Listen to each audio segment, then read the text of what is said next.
It happened 2 years ago, Halloween night, 2023. I was 22, old enough to be tired of costumes and candy, but still young enough to feel that strange little spark of magic that only Halloween seems to bring. That evening had been long. I'd spent the entire day at the community center, running our annual Halloween festival, kids in costumes, parents laughing over pumpkin pie. The kind of cheerful chaos that feels like it'll never end. When the last family finally left and the lights dimmed, the quiet hit me hard. Driving home, windows down, I could smell the mix of burnt leaves and sugar in the air. Kids darted across the street in plastic masks. Porch lights flickered orange against the fog. It was one of those nights that felt perfectly safe, the kind you never expect to turn dark. I had just kicked off my shoes when my phone buzzed. It was my little sister, Savannah. "Can you take me and Jackson trick-or-treating, please? Mom's too tired, and Dad's watching the game." Her voice had that familiar pleading tone I could never ignore. I sighed, rubbed my eyes, and looked out the window, jack-o'-lanterns glowing like tiny fires along the street. "All right," I said. "Give me 15 minutes." When I got to my parents' house, Savannah was still in front of the mirror, putting on dark lipstick. She was dressed as Raven from Teen Titans, black cloak, violet gem, white face paint that made her look half otherworldly. My nephew Jackson came running behind her, waving a plastic ice sword, Sub-Zero from Mortal Kombat. 11 years old, already buzzing on sugar, his gloves stuffed with candy wrappers. I couldn't help but laugh. No matter how tired I was, seeing them like that, it made it worth it. We piled into my car and drove to one of the bigger neighborhoods, the kind where people go all out. Fake cobwebs hanging from porches, skeletons in rocking chairs, pumpkins glowing from every window. The air was cool, crisp, and alive with laughter. Savannah led the way, flashlight in hand, while Jackson darted from house to house yelling, "Trick or treat." I hung back, just watching, the crunch of gravel under my shoes, the distant sound of kids screaming playfully, the hum of streetlights above us. For a while, everything was perfect, simple. One older guy even handed out hot dogs instead of candy, said he did it every year. "Kids need real food, not just sugar," he told me, laughing under his cowboy hat. It was such a small-town moment, genuine, kind, the sort of thing that made me think, yeah, maybe the world's still all right. By the time our bags were full and the night air started to chill, most families had gone home. The laughter had thinned out, replaced by the soft hum of insects and the flicker of porch lights going out one by one. And that's when I noticed it. Across the street, in a yard with no lights on, stood someone. Tall, still, dressed completely in black. At first, I figured it was a decoration, some cheap Halloween prop left to spook late-night stragglers. But then, I saw it breathe. The faint rise and fall of a chest. Someone was watching us. I slowed my pace and said quietly, "Stay close. There's someone over there. Don't look too long. Just keep walking." Savannah's eyes flicked over, and I saw her face change, her smile fading, replaced by a sharp kind of fear. "Jackson?" "Of course." Just giggled. Thought it was part of the night. But deep down, I knew better. There's a moment, that quiet, instinctive shift, when your body realizes something's wrong before your mind can name it. And that's exactly what I felt. The figure didn't move, didn't wave, didn't speak. Just stood there, watching. And that's when I knew. This night wasn't going to stay normal. We kept walking, trying not to draw attention. Every few seconds, though, I glanced over my shoulder. He was still there. Same spot, same stance. At first, I told myself it was just some teenager. Maybe a kid in a costume trying to freak people out. But then, we turned the corner. And he turned too. Not fast, not obvious, just there again, further down the street this time. My stomach tightened.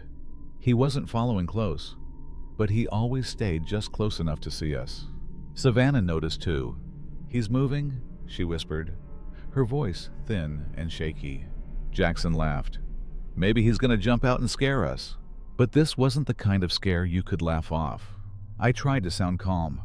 "Hey, guys, let's skip the last few houses, all right? We've got plenty of candy.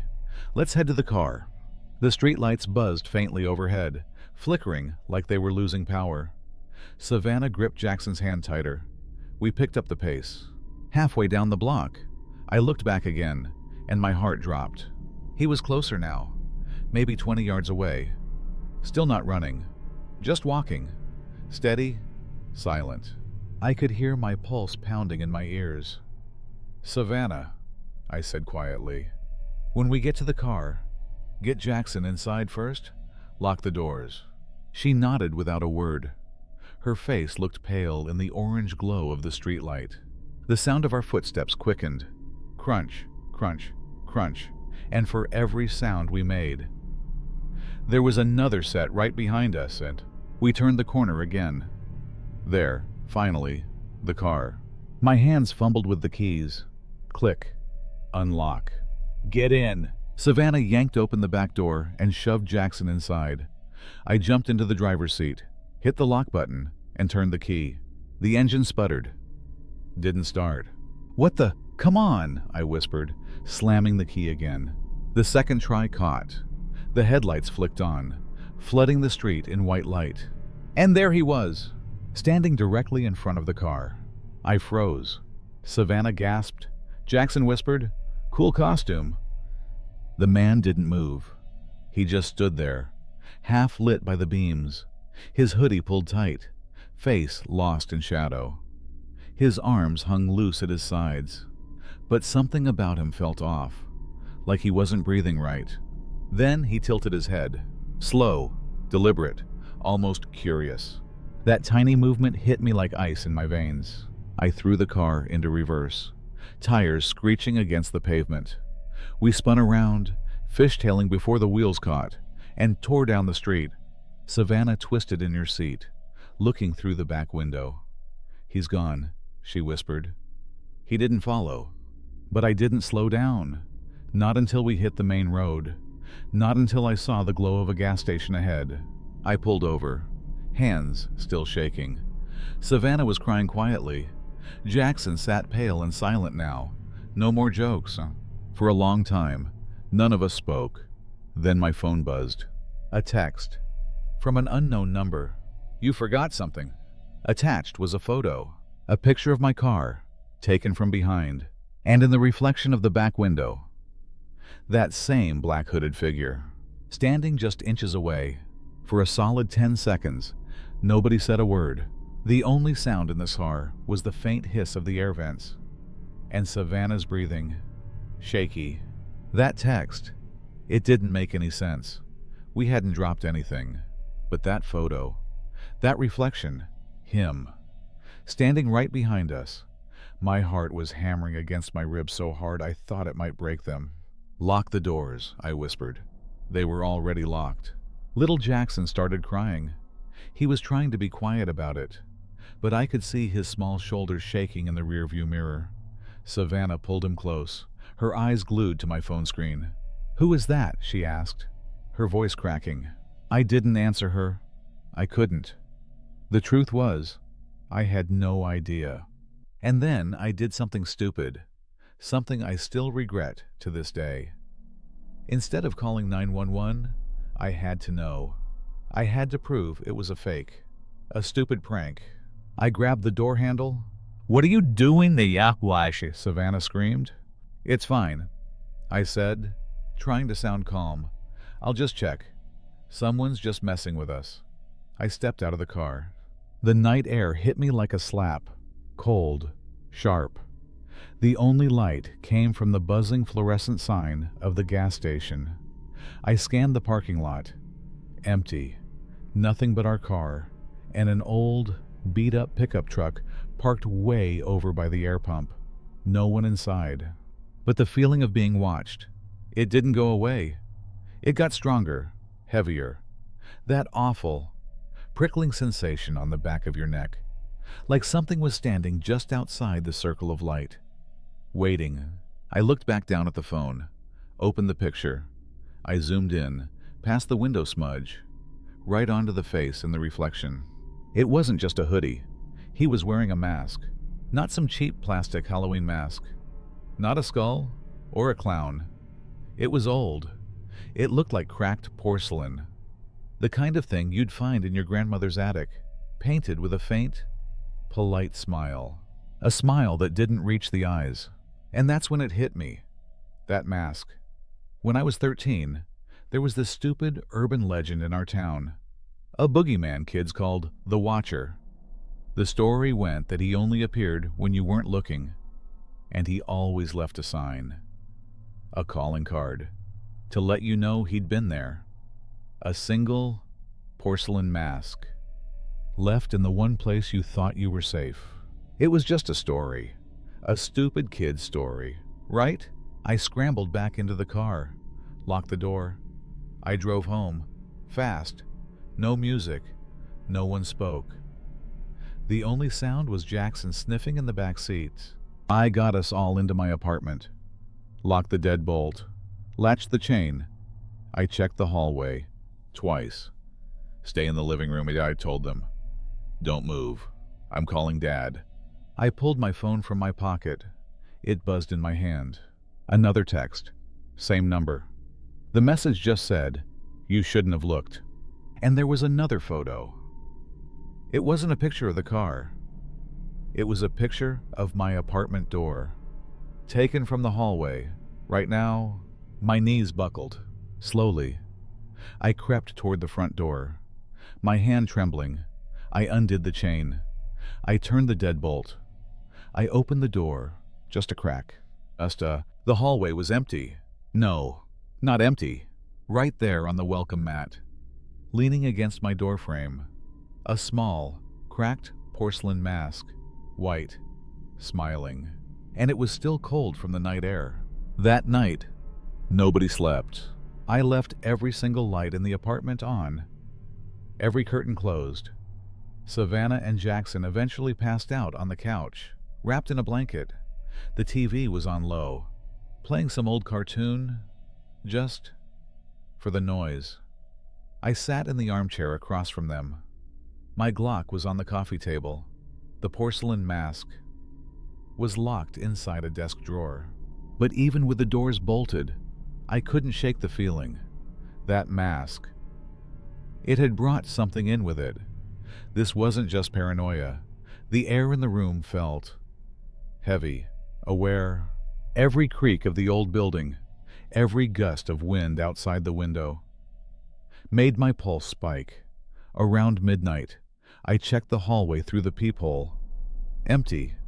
Still, I left the hallway light on. Then, sometime after 3, I woke up to a sound. Knock, knock, knock. 3 slow, deliberate knocks on the front door. I glanced at my phone. 3:07 a.m. My first thought was, a neighbor? But this was an apartment building. Nobody visits at 3 in the morning. Not without calling. I froze. My hand slowly reached for the gun. Knock, knock, knock. Louder this time. Savannah stirred, her eyes wide. What is that? I put a finger to my lips. Jackson blinked, rubbing his eyes. Is someone here? The knocks came again. 3 perfect, rhythmic knocks. Then, silence. I took a breath, aimed the gun toward the door. Who is it? No answer. I waited. Every nerve in my body was screaming. Then I heard it, a faint scraping sound, like something being dragged slowly down the wood of the doors. I crept closer to this peephole. I put my eye to the lens. The hallway was pitch black. That was wrong. The motion sensor light, the one that always came on, it wasn't working. But I could make something out. A shape, faint, tall, perfectly still. And then, it moved. Not though, walking. It was way, zaring. with almost swaying back and forth, and that's when I saw it. The mask. Not the one I'd locked away. This was another, identical. Cracked porcelain.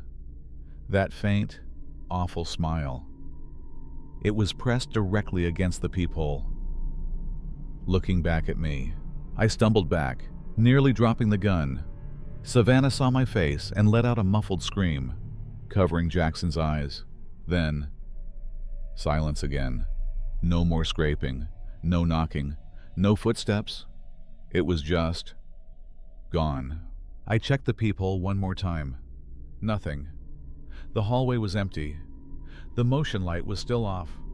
Against my better judgment, I opened the door. I had to know. The hallway was empty.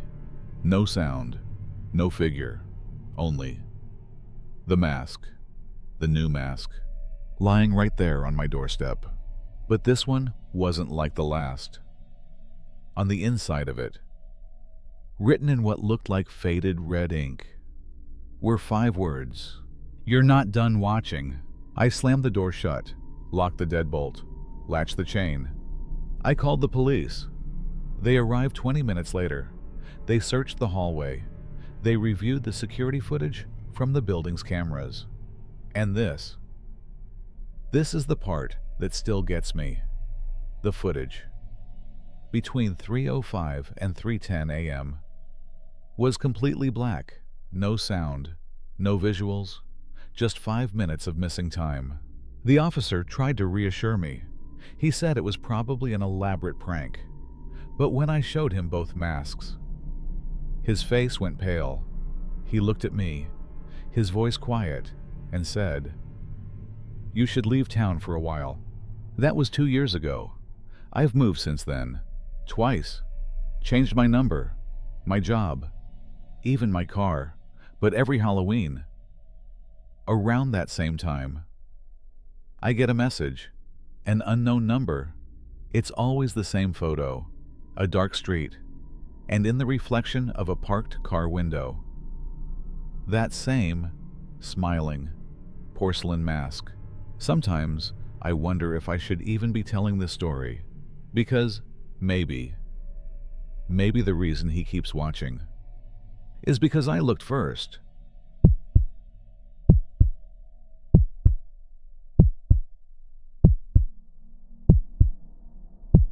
So, this happened when I was 12. It was Halloween, and for some reason, my parents decided we needed a change of scenery. Instead of the usual trick-or-treating around the neighborhood, we drove about an hour out of the city to this small, family-run resort. They were having a whole Halloween weekend celebration, activities, games, and, most importantly, a haunted hayride. The place wasn't much, maybe 10 cabins, a main lodge, a little man-made lake, and a big open field for the events. But what really defined it were the woods. Thick, relentless woods surrounding the resort on all sides. During the day, it was rustic, even peaceful. But once the sun dropped, the woods became this dense, black wall. The whole resort felt too quiet, too exposed out there. We checked in early that afternoon, and I immediately smelled it, the mix of campfire smoke and sickeningly sweet candy apples. It was the perfect scent of October. Kids were already running around in costumes, even though it wasn't even dark. Pure, unadulterated excitement. My parents told me the hayride started at 7, so I ditched them to go play. They had all the typical fun stuff: ring toss for candy, a pumpkin carving station. Everything was draped with cheerful orange lights and silly fake spider webs. But I remember thinking how the real woods outside looked far creepier than any prop. I met this kid, Ryan. He was wearing a skeleton costume, staying in the cabin right next to ours. We instantly teamed up, gathering a solid haul of candy before the main event. As the light faded, painting the sky a deep, bruised blue, we joined the crowd, heading for the hayride. The massive wagon was parked near an old barn, pulled by a big farm tractor. and we piled in onto the hay bales. It was maybe 20 people total. The driver wore a scarecrow mask, and the resort workers were dressed as low-effort zombies, ready to jump out. The ride started out exactly as planned. Fun. It was completely dark now, but the dirt trail was lit by these flickering amber torches. The tractor chugged along slowly, and every few minutes, a costumed figure would pop out from behind a tree, making everyone scream and then immediately laugh. It was manufactured terror, the kind we loved. But about halfway through the trail, the atmosphere shifted, at least for me. We hit a patch that was darker than the rest, almost like an intentional gap in the torchlight, and the tractor slowed way down. I looked out toward the edge of the woods on my side, and that's when I saw him. A man, standing absolutely still, just outside the torchlight's reach. He was definitely not part of the cast. He wasn't wearing some goofy costume. He had on a plain black jacket, jeans, and a baseball cap pulled low over his face. He wasn't doing anything. No jumping, no running, no screaming. He was just standing there, hands jammed deep in his pockets, watching. It was the sheer stillness that felt so profoundly wrong. At first, I thought, okay, he's a worker on break, but he wasn't doing anything but watching. Then, I realized his gaze was locked, not on the wagon generally, but specifically on me. Even in the shadow, I could feel his eyes. It was a moment of intense, cold focus, like being singled out by a predator. I quickly scanned the people around me, hoping someone else had seen him, but everyone was either still giggling or looking in the opposite direction. When I looked back, he was still there, in the exact same position. I tried to dismiss it, to tell myself I was overreacting, but that unwavering gaze, it felt heavy, a terrifying contrast to the light-hearted shrieks on the wagon. I couldn't shake the feeling of being observed for the rest of the ride. When we finally pulled back into the light, I glanced toward the woods one last time. He was gone. I decided not to mention it. I figured, maybe I was just spooked. Maybe I just imagined it. But the feeling of that cold, fixed stare lingered, a tiny, sharp splinter of real dread in a night of fake scares. We headed straight for the lodge afterward, where the resort had a huge bonfire roaring. The fire was massive, a beautiful beacon of warmth and safety against the growing blackness of the surrounding woods. My parents settled near it, and Ryan and I got back to our mission, harvesting more Halloween candy. For a solid hour, the fun and the chaos of the crowd did their job. They smothered that unsettling feeling I got on the hayride. I actually started to think I had overreacted. But then, I saw him again. Ryan and I were hovering near the snack table, debating the merits of gummy worms versus chocolate bars, when my eyes drifted to the edge of the crowd, and there he was, maybe 30 feet away, right at the fringe of the event, where the soft lawn ended and the wild, dark trees began. Same clothes, the black jacket, the dark jeans, the low-slung baseball cap. He was just standing there, completely detached. It was the total lack of context that terrified me. Everyone else was involved, talking, eating, laughing. He was a silent figure on the perimeter, watching the action without participating. That cold knot of dread returned to my stomach, tighter this time. I knew he was looking in my direction. I tried to focus, to get a better read on his face, but the lodge lights didn't cooperate. All I could make out was the heavy shadow of his cap and the darkness of a short beard. He was a creature of shadow, refusing to step into the light. I nudged Ryan, my voice low and urgent. "The guy, he's back. Look." Ryan glanced over, shrugged. "Probably just some dad chilling." "No, he's not," I insisted. "He's the one from the woods during the hayride. He's just watching." Ryan tried to be logical, suggesting maybe he was taking a smoke break or waiting for his family. but my instincts were screaming. He wasn't doing anything normal. He was just staring. I watched him for what felt like 10 minutes. Then, I blinked, and the spot was vacant. He had melted back into the night, soundlessly. That's when the real unease settled in. It wasn't a coincidence anymore. Around 9 o'clock, the festivities started to die down. Most of the younger kids were gone, and the adults were moving toward the bonfire or their cabins. Ryan and I, fueled by a dangerous mix of sugar and restlessness, still had energy. That's when Ryan suggested the worst idea of the night. We should go back on that trail behind the cabins. He whispered, all dramatic. Just go in a little ways. You know, do something actually scary for Halloween, eh? My gut instantly recoiled. The woods. That man. It was a bad combination. But I was 12 and desperate not to look like a chicken. We grabbed our flashlights, and I grudgingly agreed. We took the dirt path that snaked away from the resort. We started out goofing off, shining our beams around like we were hunting vampires, but the laughter died quickly. The further we walked, the eerie silence swallowed us whole. The friendly noise of the bonfire vanished completely, replaced only by the dry, crisp crunching of our shoes on the gravel. It was unnervingly empty. We stopped maybe 200 feet in, near a clearing with an old, peeling sign nailed to a tree that warned, "Private property." We wasted a few seconds, throwing rocks at it and whispering stupid dares, trying to scare ourselves. Then we both heard it, footsteps. They weren't light. They were heavy, slow, deliberate, the sound of an adult walking with purpose, coming from deeper down the path behind us. We froze. Our flashlights became still. "It's gotta be some other kid," Ryan breathed out, but his voice was shaking. It wasn't a kid. Whoever it was walked with weight. I slowly raised my flashlight beam and pointed it down the path behind us. The light struggled against the dense blackness. I couldn't see anything yet, but the footsteps kept coming. Closer, closer.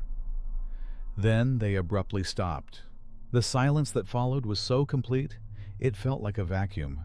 It held for a paralyzing 3 seconds. Then, the voice. It cut through the night, calm and low, yet somehow totally dominating. "Hey there, boys," Ryan gasped. I felt a surge of cold recognition. It was him, the man from the tree line.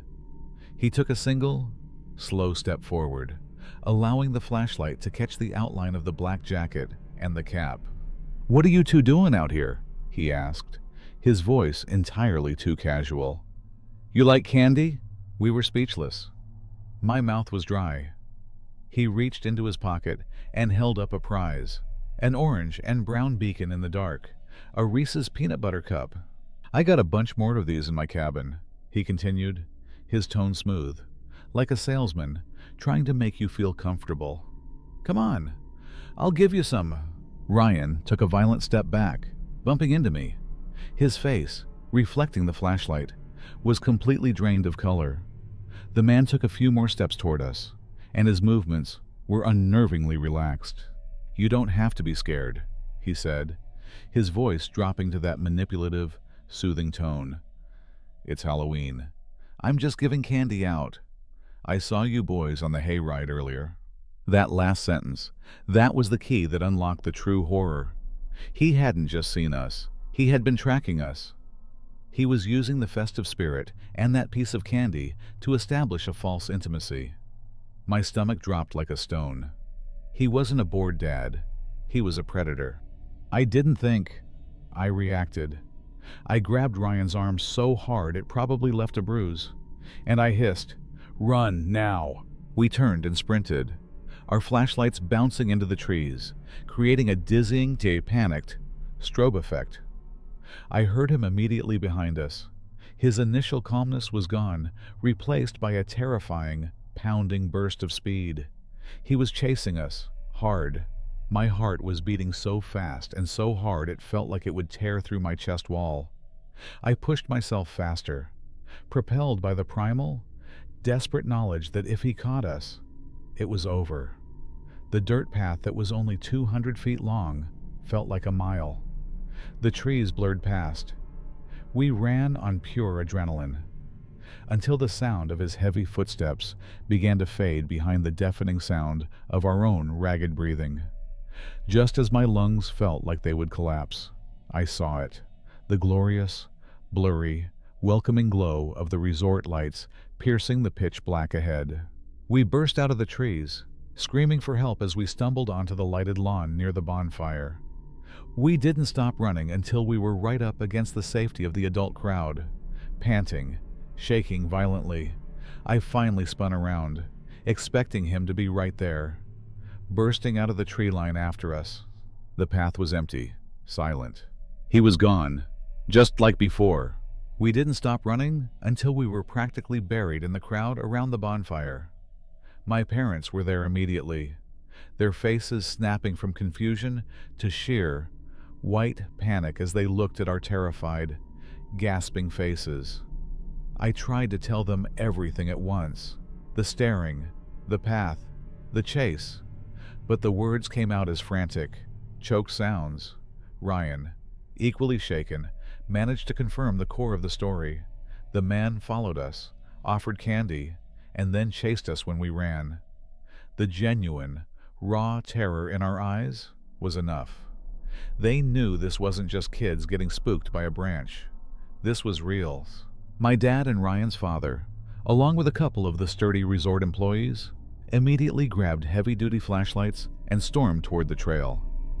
The resort manager, looking gravely concerned, called the local police right away. We were pulled aside, given blankets, and told to wait. That 30-minute wait for the police felt like an entire lifetime. Every distant sound, every rustle of the trees, made me jump, convinced he was just lurking there, waiting for the crowd to disperse. When the officers arrived, they took our statements with seriousness. We went over every detail: the black jacket, the shadow of the cap, the specific, calm way he had offered the candy, and the chilling detail that he had remembered us from the hayride. The police searched the perimeter methodically and notified all the guests to lock their doors and stay inside. But, of course, they found nothing. He had simply vanished. The woods, which had been his hunting ground, became his escape route. That night, I was a wreck. My parents didn't let me out of their sight. We were locked inside our cabin, every window shuttered and the deadbolt engaged. Our little holiday cabin had become a maximum security prison. My parents put on a movie, trying to keep things light, but I couldn't focus. I was hyper-aware of every creak of the old wood, every gust of wind against the glass. I imagined him out there, the observer, standing absolutely still in the darkness, just beyond the thin walls. Sleep was impossible for hours. The next morning, the police returned. Their findings were perhaps the most unsettling part of the entire ordeal. They had searched the property thoroughly. No one matching our description had checked in at the lodge. They checked the small parking lot. No strange, abandoned vehicles. Their conclusion? He must have been a trespasser who walked onto the remote property, used the anonymity of the Halloween crowd as cover, and then melted back into the wilderness. He was a shadow without a paper trail, a predator who just materialized and disappeared. We left the resort right after that conversation. I remember the drive home vividly. My neck was stiff from constantly turning to look out the rear window. I kept my eyes glued to the tree line, half expecting to see him, a dark figure in a cap, hands in his pockets, watching our escape. That fear didn't end when we got home. For weeks, I was consumed by a quiet, gnawing paranoia. Every unfamiliar man in a dark jacket, at the gas station, across the street, even in the crowded supermarket, sent a shockwave of fear through me. It was always someone else, thankfully, but that need to constantly check, to scan the perimeter, became a permanent psychological scar. Ryan and I kept in touch for a long time, sharing the trauma that tied us together. He told me he couldn't stand the dark for days, but nothing ever came of it. The police never called back. The man was never identified, never caught. He remains a faceless, nameless figure in a baseball cap. Now I'm older, and when I look back at that night, the fear isn't about the childish idea of monsters.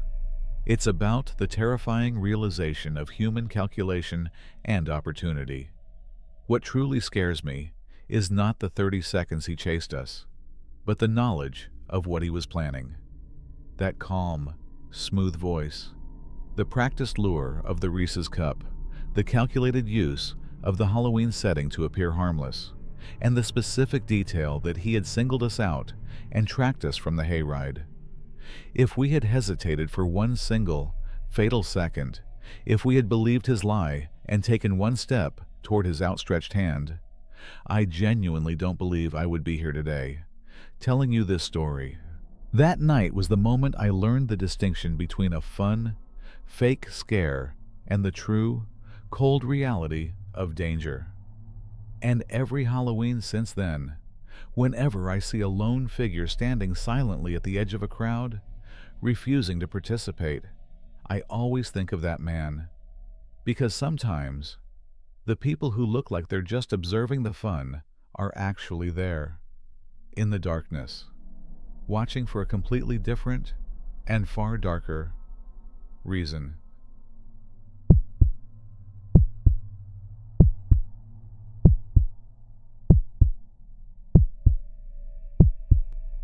My name is Roger, and I'm going to tell you about the night my favorite holiday almost became my last.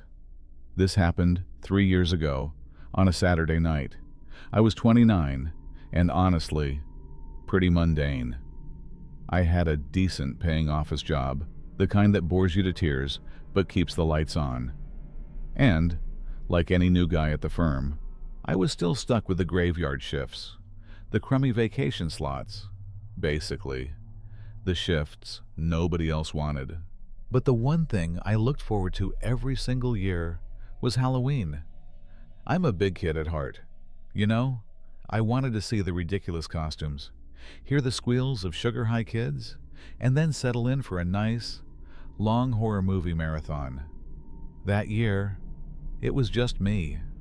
My girlfriend was out of town visiting her parents, so I had the whole small house to myself. We lived on the edge of town, and while it wasn't the deep woods, we had neighbors. Sure, this street got ghost town quiet after the trick-or-treating ended.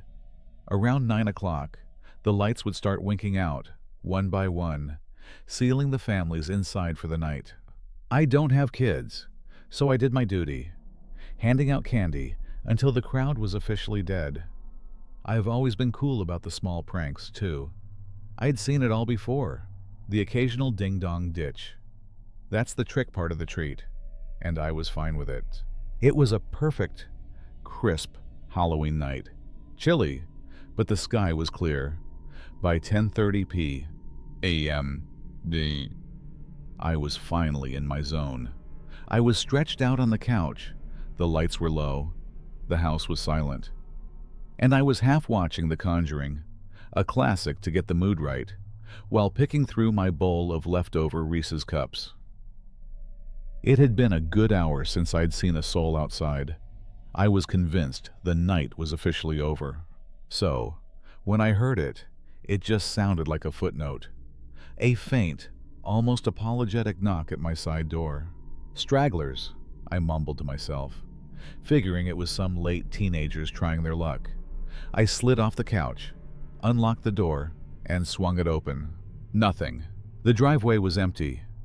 The porch light illuminated only the cold asphalt and the dry. Nervous rustling of leaves, the wind dragged across the ground. I paused, letting the chilly air hit my face, expecting a giggle from behind a bush. Silence. I shook my head, annoyed. Kids. I locked up and headed back to the couch, dismissing it as just another Halloween prank. But 15 minutes later, I had a sudden, terrifying shift in perspective. I heard the same sound again. Only this time, It was coming from the back door. That deck door was never used. It was an alarm bell going off in my brain, because the back of the house was completely dark and concealed. I froze in the middle of the living room, hitting the remote to kill the TV. The silence that rushed in was thick and immediate. And in that deafening silence, I heard it clearly, the slow, deliberate, metallic rattle of the back doorknob being tried. Whoever was out there wasn't smashing or kicking. They were being cautious, methodical, testing the mechanism slowly. They were either hoping the door was unlocked and trying to be silent, or they were checking the integrity of the lock before forcing it. I felt a cold dread settle in my gut, heavier than any fictional horror movie scare. I knew, instantly and absolutely, that this wasn't a trick anymore. This was a prelude. This was a breaking and entering. That slow, grinding rattle of metal from the back door, it was the sound of my personal safety net tearing apart. The playful spirit of Halloween was dead, replaced by a cold, hard knot of fear.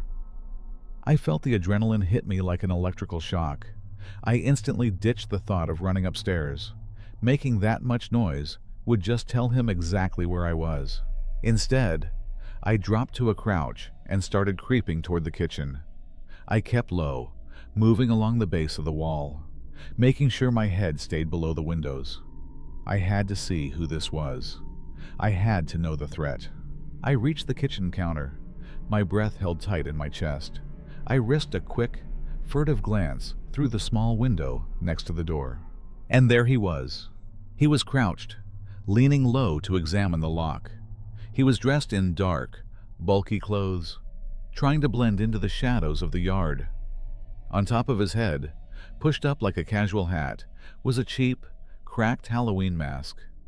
It was that generic, mass-produced kind of plastic horror, the kind that makes his face look elongated and unsettling. But my eyes immediately locked onto the item in his hand, a hefty steel crowbar. Even in the faint light cast by the back porch, I could see the wicked curve of the metal. What truly terrified me wasn't just the sight of the weapon, but his attitude. He wasn't frantic or nervous like a typical thief. He was calm, deliberate, almost patient. He moved with a practiced ease, like a hunter settling in for a long siege. It hit me like a physical blow. He wasn't trying to hide his work. He was acting like he knew I was inside, and simply didn't care.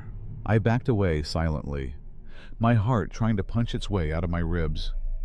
I fumbled for my phone, my hands shaking so violently I nearly dropped it. I managed to punch 911. "I need help," I whispered, the sound barely audible. "There's a man trying to break into my house right now. He has a weapon.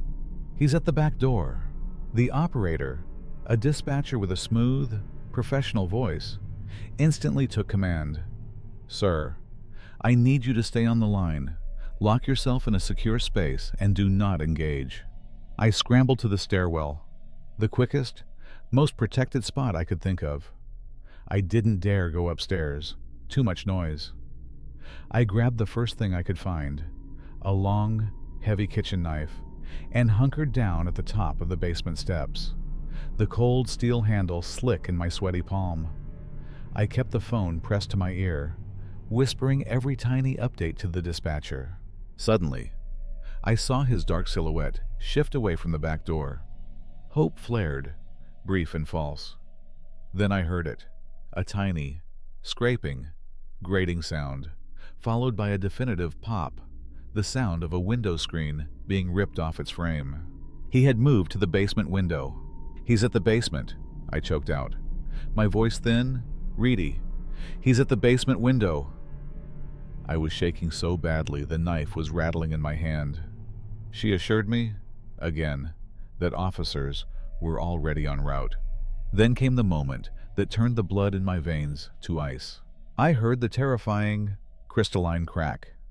Not a big smash, but the precise sound of a tool being used to slowly work through the glass. He was breaking the window. My God, this wasn't just a simple burglary. Thieves bolt when they hear a pin drop. This guy was actively working to enter a home where he knew, or at least strongly suspected, someone was awake and inside. His goal wasn't just my valuables. His goal was me. Minutes stretched into an eternity. I could hear his muffled footsteps crunching on the gravel outside as he circled, checking the structural integrity of his entry point. The dispatcher kept me talking, her quiet voice a lifeline in the suffocating dark. I was just waiting, knife in hand, listening to a stranger slowly, deliberately, break into my home on Halloween night. Those minutes felt like years. Every second was defined by the crackling silence and my own frantic, shallow breathing. Then, just as I thought I couldn't hold on any longer, the miracle happened. Headlights, huh? Bright beams of light suddenly swept across the living room blinds. Then, the undeniable, blessed sight of flashing red and blue lights painting my front yard. The relief was so immediate, so visceral it nearly buckled my knees. It was like a giant hand had reached down and pulled the pressure off my chest. The man, startled by the sudden arrival, bolted. I watched his dark silhouette shoot across the lawn and make a break for the back perimeter, but he didn't get far. The officers, having approached quietly, cut him off instantly. I heard a brief scuffle, a grunt, and then a solid thud as they tackled him to the ground just past my driveway. I didn't even realize I was trembling uncontrollably until I saw one of the officers leading him back towards the cruiser in handcuffs. The cheap, cracked mask finally slipped entirely off his head, exposing his face to the streetlights for a brief, cold moment. But it was what they found that solidified my horror. As the officers collected the evidence, they held up the items that had spilled from his open backpack. Beside the crowbar, they showed me a roll of heavy-duty duct tape and a handful of white, plastic zip ties. I remember feeling physically ill. The label of burglar shattered into 1,000 pieces. Thieves don't carry zip ties. Thieves don't carry duct tape. This wasn't a grab-and-go operation for cash. This was a kit for capture and control. This man hadn't planned to steal my TV. He had planned to take me. The police confirmed my deepest fears. They told me he had a long, violent record of breaking and entering. But then they added the horrifying kicker. He was the prime suspect in multiple missing persons cases in the region. He targeted homes where the occupants were alone, just like me that night. Weeks later, the police followed up with the full inventory from his bag. The contents were sickeningly professional. A loaded Colt .45 handgun, several razor-sharp kitchen knives, and long coils of heavy nylon rope. His intent was absolutely beyond doubt. To this day, I can't shake the memory. I still love Halloween, but being home alone that night now feels like a sickness. It's supposed to be about fun, fake scares, but now, whenever I hear an unexpected noise or a late knock, I feel that same cold knife handle in my palm. The whole night replays in my head. The most terrifying part, the thing that haunts me every night, is the sheer, brutal truth. If the police had arrived just 5 minutes later, I would have been bound and gagged in my own basement. I would have been just another unsolved file. I wouldn't be here to tell you this story. I was, quite literally, 5 minutes away from being erased.